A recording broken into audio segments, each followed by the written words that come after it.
This is tyre pounding. You start by placing cardboard inside the tyre, then you fill it up with dirt and you pound it until the tyre bulges. Hand packs over here.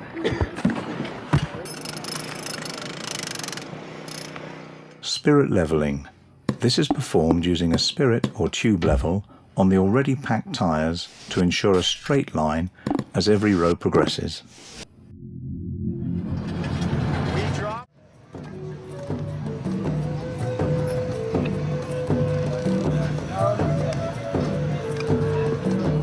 Can walls.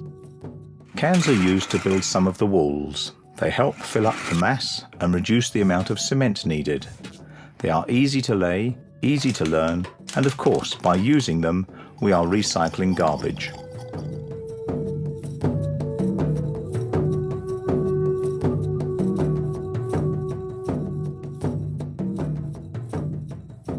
But the ones underneath are not leveled correctly either. Glass bricks. To make these, you need 2 bottles of the same kind. Then you cut them with a cutting disc, wash them, and once fully dry, you join them with duct tape to make sure they are well insulated from moisture. Porcupining. Before you add supporting cement, you need a bunch of nails around the tyre so that when the cement is added, it has something to stick to.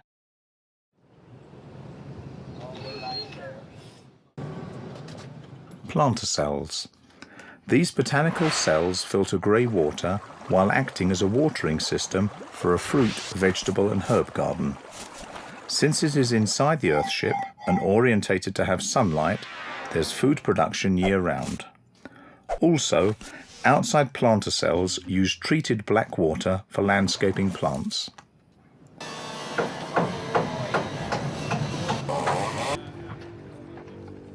Solar panel. This solar panel is the first one out of 6. Each one can generate 200 watts, so altogether this earthship will be able to cleanly generate 1,200 watts of power without burning fossil fuels. Septic tank. A septic tank separates solids from liquids and uses anaerobic digestion by bacteria to treat the black water.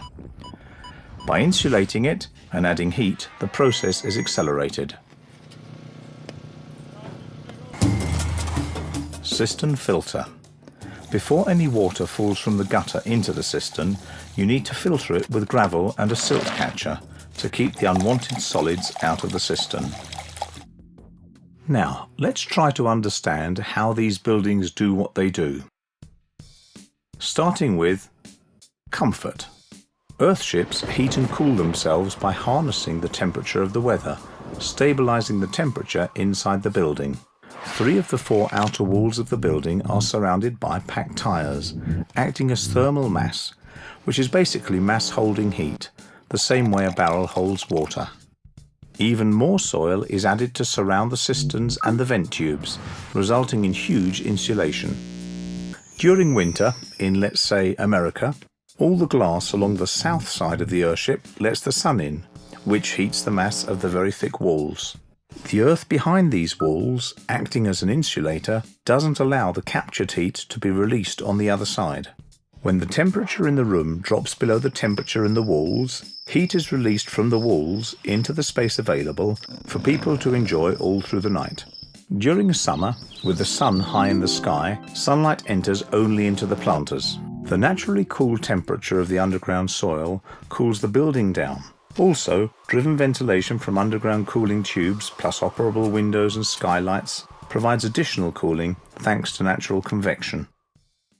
All this results in not needing money nor fossil fuels to address our current needs for comfort. Energy. At its essence, generating electricity from the wind or sun is all about transferring clean energy from one medium to another. The power generated by our sources goes to the power organizing module. This distributes energy to the batteries. When fully charged, it stops charging and sends the current for household usage. It also prevents overdraining of the batteries, making them last much longer. Water capture. Water from clouds is captured by the roof and channeled to gravel filters and silt catchers, so when it reaches your cisterns, it's clean. The water from the cisterns is then gravity fed into a water organizing module that pumps and filters water into a pressure tank for consumption and house usage. Sewage. Every time we wash something or flush the toilet, we create wastewater. Wastewater from sinks, showers, baths, kitchens and washing machines is called grey water. Usually grey water will contain household chemicals like soap and detergents, and easily degradable organic materials like fat and oil. Consequently, grey water is channeled through a filter or digester for grease and particles, then sent into an indoor deep rubber-lined botanical cell. A botanical cell is a built soil ecosystem that consists of various soil layers. The first layer, composed of gravel, to allow water to flow and provide good aeration or oxygenation, preventing nasty smells.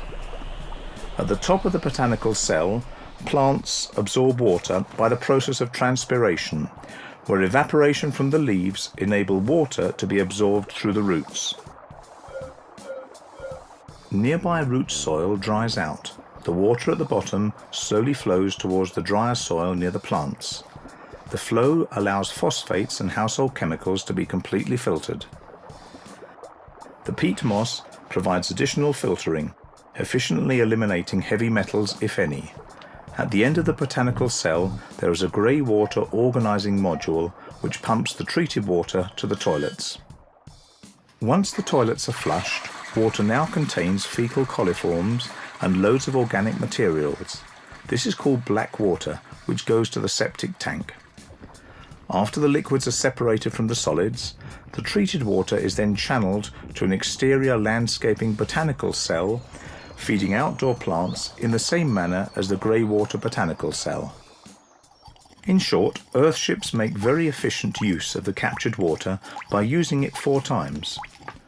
First, you use it to wash, then to water your indoor garden, then to flush the toilet, then to water your landscaped garden. Food production. To survive, grow and reproduce, plants need water, sunlight, carbon dioxide, oxygen, and nutrients like phosphorus and nitrogen. All of these are found inside the earthship, allowing many edible plant options to grow in your botanical cell. In short, earthships can grow food year-round by providing sunlight all year, protection for the plants from extreme conditions like frost, an automatic watering system, a good soil composition, and nutrients from grey water like nitrogen and phosphorus. At the end, earthships are structures that are built using recycled materials, take advantage of natural phenomena, produce goods, and use technology, creating beneficial contributions to environmental issues like the following. 1. Energy consumption. Fossil fuels supply around 90% of the world's commercial energy. This has to stop soon. Earthships reduce energy needs to a minimum by not needing central heating and air conditioning. By generating their own clean energy, they contribute to minimize global warming. 2. Water consumption. The water you normally get from the grid is pumped from lakes, rivers, and underground water, often traveling long distances for human usage, consuming a lot of energy. With earthships, you harvest your own water, so it's a safe net, plus you help our planet by reducing global warming and water scarcity. 3. Sewage. The sewage systems around the world are inefficient.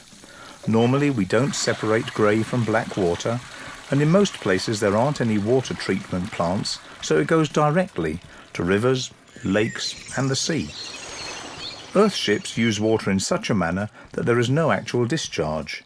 Your wastewater will never leave your property, meaning you do not pollute nearby rivers, lakes or the sea. 4.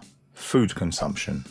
Global agriculture uses 60% of the total fresh water in the world. Food production today has to be technified to meet the large demand, resulting in burning fossil fuels, using chemical nutrients and pesticides, therefore emitting greenhouse gases, polluting soil, water, and the product itself.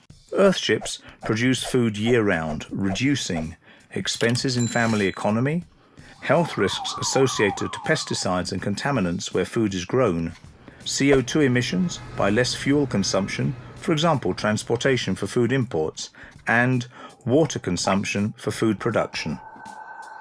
5. Wastes. Everything we consume is a potential waste, because nothing is useful forever. Some materials no longer used don't degrade, occupying space and contaminating in several ways. Earthships use materials like tyres that otherwise would have little or no use at all. So, in conclusion, Earthships help our economy and are beneficial for local, regional and global environmental problems. If you get involved and spread the word, you can really make a change.